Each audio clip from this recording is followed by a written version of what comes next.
The Sony Vaio range has something of a reputation for being a bit overpriced and a bit gimmicky. With that in mind, this is a £720 laptop that's made of bright orange semi-translucent plastic. Now, apart from sharing several design aesthetics with a traffic cone, the Vaio also feels quite cheap. The entire lid of the laptop is coated in a shiny orange plastic that almost seems to glow, even when turned off.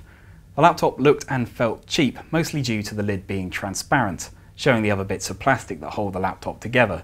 Sony call this a feature. We don't. The plastic finish also clashed badly with the black screen surround and the keyboard, making the whole thing just look a bit ugly. Prices start at £659, but we looked at a slightly faster version with an improved processor, and that cost £720. Now, a lot of new laptops are making use of Intel's latest processors. That makes them very fast indeed.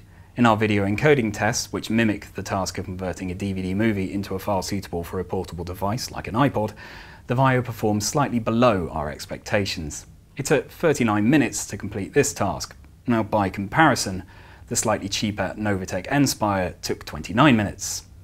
Elsewhere, the AMD Radeon graphics card made 3D games performance very good, and the Vaio is certainly capable of playing the latest blockbuster titles. Still, we can't help but feel that the laptop is a little bit overpriced. This model costs 30 quid more than the excellent Novatec Nspire and is noticeably slower. Curiously, there are 3 buttons on the case here that are peculiar to the Vaio: Assist, Web and Vaio. The second one is by far the most interesting. With the laptop turned off, pressing the Web button will boost the laptop into a web browser only mode, without it needing to start Windows 7. Now, this would be a great idea were it not so slow. It took 27 seconds from being completely off to loading a web page. Comparatively, booting up Windows 7 and loading a web page took 1 minute and 30 seconds.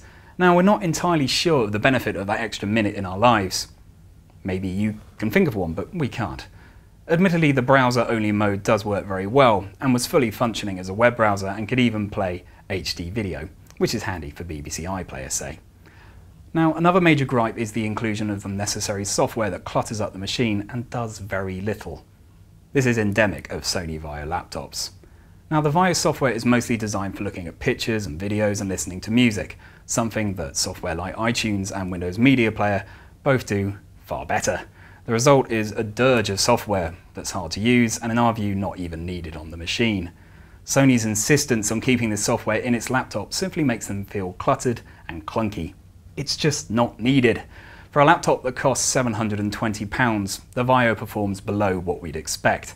It also isn't that well designed, and the garish colour and plastic case, while appealing to some, perhaps, will surely be a turn-off for most.